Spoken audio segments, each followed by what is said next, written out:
जो 26 साल में उत्तर प्रदेश में नहीं हो पाई। ये जो आप कपड़े बेचते लोग देख रहे हैं, ये पहले क्या बेचते थे अभी आपको बताऊंगा तो आपको यकीन नहीं होगा। जिस मार्केट के कारोबारियों में कानून के डर की वजह से उनका हृदय परिवर्तन हो गया है।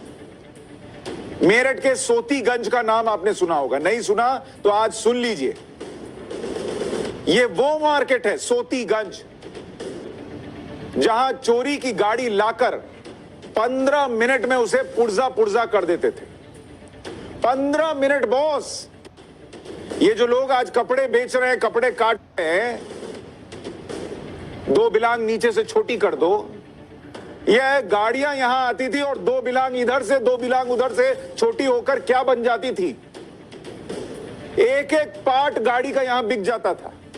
यानी जब तक गाड़ी का ओनर पुलिस तक शिकायत लेकर पहुंचे कि भैया हमारी गाड़ी चोरी हो गई, गाड़ी सोतीगंज मार्केट में पहुंच चुकी होती थी और उसका पुर्जा पुर्जा अलग हो जाता था। मतलब गाड़ी वाला उठाए तो बोले अरे ये मेरा बोनट है, फिर उठाए तो बोले ये मेरा चक्का है, पता ही नहीं चले। ऐसा हिसाब होता था सोतीगंज का। और चल रहा था खुले में, ऐसा नहीं छुप के चल रहा था, खुले में चल रहा था। दिल्ली एनसीआर, यूपी का कोई इलाका, हरियाणा कह लीजिए, राजस्थान कह लीजिए, उत्तराखंड कह लीजिए, आसपास के जितने राज्य हैं यहां पर, वहां अगर गाड़ी चोरी होती थी तो पहली तलाशी मेरठ के सोतीगंज मार्केट में ही होती थी। यह वही मार्केट है जिसका जिक्र प्रधानमंत्री नरेंद्र मोदी ने भी किया था।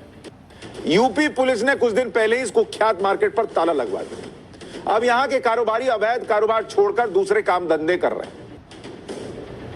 कल तक स्पेयर पार्ट्स का काम करते थे। मैं ये नहीं कह रहा हूं कि यहां जितने लोग थे वो सब चोरी का ही माल बेचते थे, कुछ ठीक भी रहे होंगे, लेकिन मोटे तौर पर सोतीगंज में यही होता था। ये सबके पास थी जानकारी। अब ये लोग कपड़े जूते बेचने का काम करते हैं या किसी और काम में लग गए और देखिए कैसे ताला लग गया है। आपको इस मार्केट के बारे में थोड़ा और बताऊं उससे पहले सोतीगंज मार्केट के कुछ नए नवेले व्यापारियों से मिलवाता हूं। जैसे सोहेल से मिलिए। सोहेल नाम के दुकानदार को सुनिए, वो बता रहा है कि पहले कबाड़ का काम करता था। अब कबाड़ को आप ट्रांसलेट कर लीजिए कि वो कबाड़ क्या होता था। अब कपड़े का काम करता है और कबाड़ का काम फिर कभी नहीं करेगा, ये भी सोहेल कह रहा है। तो सुनिए जरा। क्या नाम है तुम्हारा? मेरा नाम सुहेल है। पहले आप क्या काम करते थे? कबाड़े का ही काम था हमारा।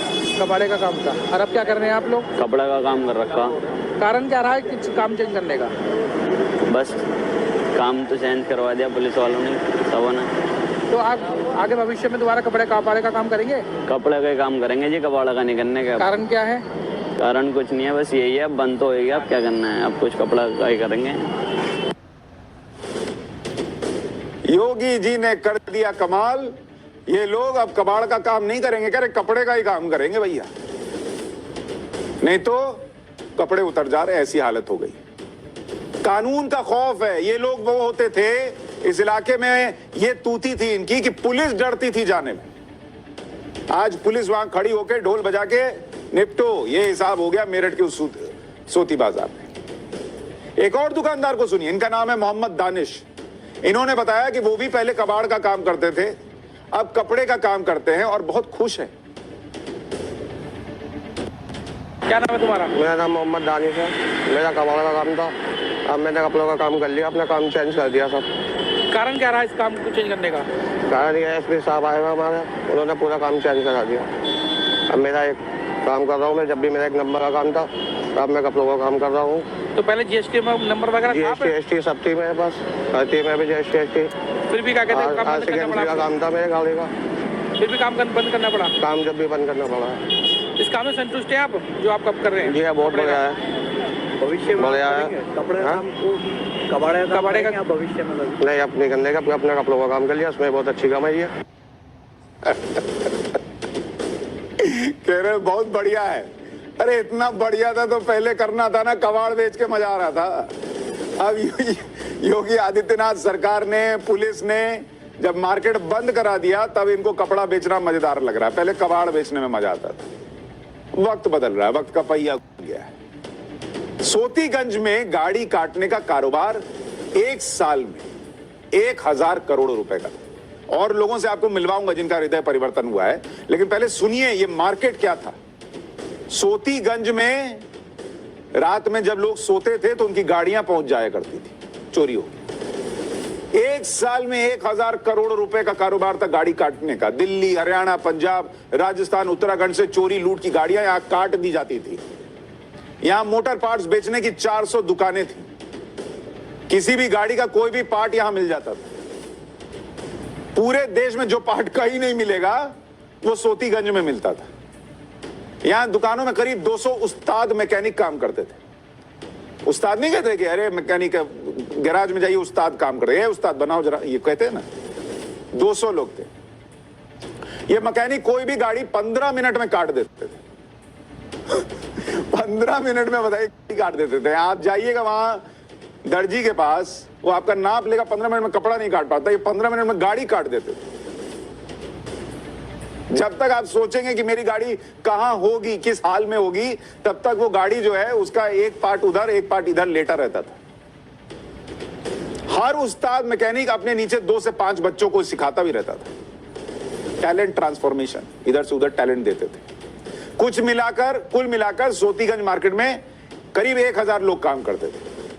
यहां गाड़ियां काटकर कबाड़ माफिया करोड़पति बन गए। यहां के कबाड़ माफिया ऑन डिमांड चोरी भी करवाते थे।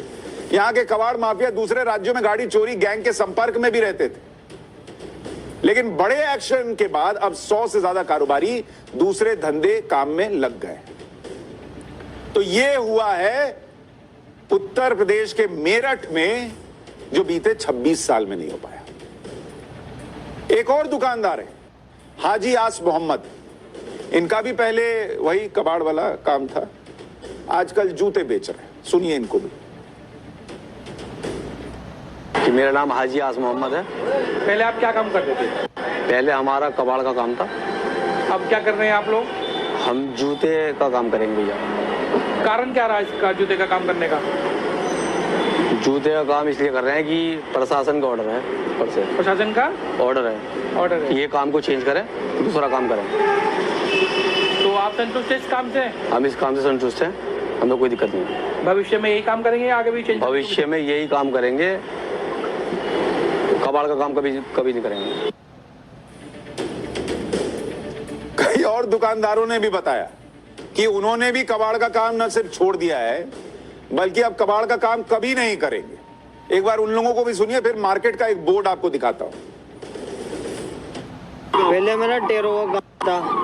हाँ, सेकंड हैंड टायर बेचता था मैं ला के। वो टायर इन्होंने पूरी मार्केट बंद करा दी। इन्होंने कोई पुराना सामान नहीं बेचेंगे। सबने पूरी मंडी बंद हो गई इस चक्कर में।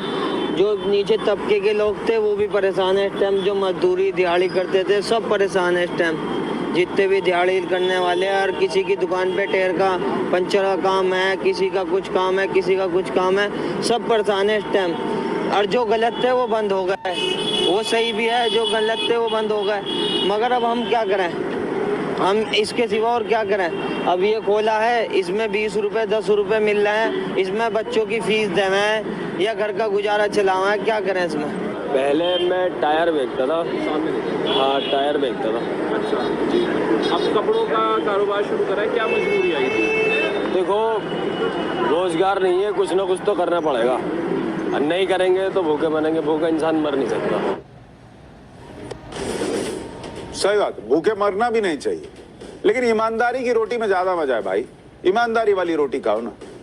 दूसरे की गाड़ी जो है वो गायब होती तो बड़ा उसको भी तो तकलीफ होती है, वो भी तो बेचारा परेशान घूमता है।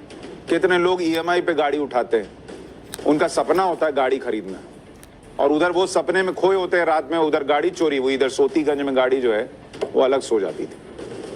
ये वो सोतीगंज है जहां एक्शन लेने की पुलिस की हिम्मत नहीं होती थी, पुलिस पर हमले हो जाते थे।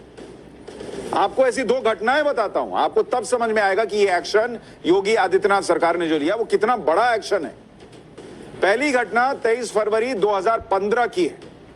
तब सोतीगंज में दिल्ली पुलिस की स्पेशल क्राइम ब्रांच की टीम और सदर पुलिस बड़ी छापेमारी करने पहुंची थी। वहां कबाड़ियों ने पुलिस वालों पर हमला कर दिया, उन्हें घेर कर पीटा, एक आरोपी को पुलिस की गिरफ्त से छुड़वा भी लिया, और पुलिस वालों को बचाकर वहां से भागना पड़ा। यह है वो सोतीगंज, और वहां का कबाड़ मार्केट जहां के महानुभाव आज कह रहे हैं कि मेरा हृदय परिवर्तन हो गया, अब तो मैं कपड़े बेचूंगा, कबाड़ नहीं करूंगा। एक और घटना सुनिए, 16 नवंबर 2014 में भी ऐसा कुछ हुआ था। मेरठ के सदर थाने की पुलिस ने अवैध मोटर गैराज की जांच का अभियान शुरू किया। पहले ही दिन सोतीगंज के कबाड़ियों ने पुलिस वालों को घेर कर पीट दिया, पुलिस वालों को पीट दिया। पुलिस को पहले ही दिन अपना अभियान बंद करना पड़ गया। यह था वो सोतीगंज और यह था उत्तर प्रदेश का वो कार्यकाल जब पुलिस पिटती थी। अब कम से कम पुलिस का यह रसूख है कि भाई लोग कह रहे हैं कि कबाड़ का काम नहीं करेंगे। पुलिस ने कह दिया कपड़ा बेच लो, जूता बेच लो, जो बेच लो, कबाड़ का काम नहीं करेंगे। लेकिन अब सोतीगंज के कुख्यात कबाड़ माफिया जेल में। हाजी नईम उर्फ हाजी गल्ला, 70 साल का हाजी गल्ला चोरी की गाड़ियों को काटने और उनके पार्ट्स बेचने वाले गिरोह का सरगना और हिस्ट्री शीटर है। 90 के दशक में हाजी गल्ला सोतीगंज में एक मैकेनिक हुआ करता था। बाद में उसने खुद का गैराज खोलकर चोरी के वाहनों को काटकर उसके कलपुर्जे बेचने का काम शुरू कर दिया। हाजी गल्ला पर दिल्ली, यूपी, हरियाणा में कुल मिलाकर 30 से ज्यादा मुकदमे। पुलिस ने हाजी गल्ला को गिरफ्तार कर जेल भेज दिया है। 3 मकान और एक गोदाम समेत 30 करोड़ की संपत्ति जब्त की जा चुकी है। 30 करोड़ ये एक मैकेनिक की संपत्ति थी, हाजी गल्ला। इसके बाद दूसरा नाम सुनिए, हाजी इकबाल। 63 साल का हाजी इकबाल भी सोतीगंज मार्केट में सक्रिय कबाड़ माफिया का सरगना है। वो पहले कभी हाजी गल्ला का करीबी भी था। अब दोनों एक दूसरे के दुश्मन है। फिल्मों में नहीं होता कि पहले साथ में शुरू किया, उसके बाद अलग अलग दिखा होगा कि इतना फायदा है तो मैं अपना करूं, फिर राइवलरी हो गई। हाजी इकबाल का नेटवर्क दिल्ली, हरियाणा, राजस्थान तक फैला था। मेरठ के सदर थाने के हिस्ट्री शीटर हाजी इकबाल पर अलग अलग थानों में 6 मुकदमे दर्ज हैं। हाजी इकबाल को पुलिस ने गिरफ्तार कर जेल भेज दिया है। उसके 2 मकान और 10 करोड़ की संपत्ति जब्त की है। 10 करोड़ की संपत्ति। यह रौला था भाई लोगों का। पहले ऐसे खबर बता देता तो मेरी गाड़ी चोरी हो जाती, ये हाल था। बड़ा खबर बता रहा, उठाओ इसकी गाड़ी। आज कम से कम मेरी गाड़ी नीचे खड़ी है तो ठीक तो है, घर जा सकते हैं, कैब नहीं करना पड़ेगा। राहुल काला उर्फ इरफान, 44 साल का राहुल काला मेरठ के सदर थाने का हिस्ट्री शीटर है। 2002 से दोपहिया वाहनों की चोरी और उनके पार्ट्स बेचने के अवैध धंधे में सक्रिय है। 2005 में उसके खिलाफ पहला केस दर्ज हुआ था। राहुल काला पर दिल्ली एनसीआर में 8000 बाइक चोरी करने, 8000, सही सुन रहे हैं, 8000 बाइक चोरी करने और उनके कलपुर्जे बेचने का आरोप है। दिल्ली, एनसीआर, राजस्थान, यूपी में करीब 12 मुकदमे दर्ज हैं। राहुल काला को भी जेल भेज दिया गया। मोइनुद्दीन और मन्नू कबाड़ी कबाड़ माफिया है। 15 साल पहले दूध की डेयरी से कारोबार शुरू किया था। डेयरी के आड़ में चोरी के वाहनों को काटने का धंधा शुरू किया। अपने 2 भाइयों के साथ सोतीगंज मार्केट में चोरी की गाड़ी काटने का काम करता है। मेरठ के सदर थाने समेत 5 थानों में इसके खिलाफ केस दर्ज है। अब गैंगस्टर एक्ट में केस दर्ज हुआ है। पुलिस ने जेल भेज दिया है। 1 करोड़ 10 लाख की संपत्ति जब्त की है। इसके बाद शाकिब उर्फ गुड्डू, 42 साल का शाकिब गाड़ियों की गद्दी बदलने का काम करता है। साल 2005 में उसने अपने 2 भाइयों के साथ गाड़ी काटने और कलपुर्जे बेचने का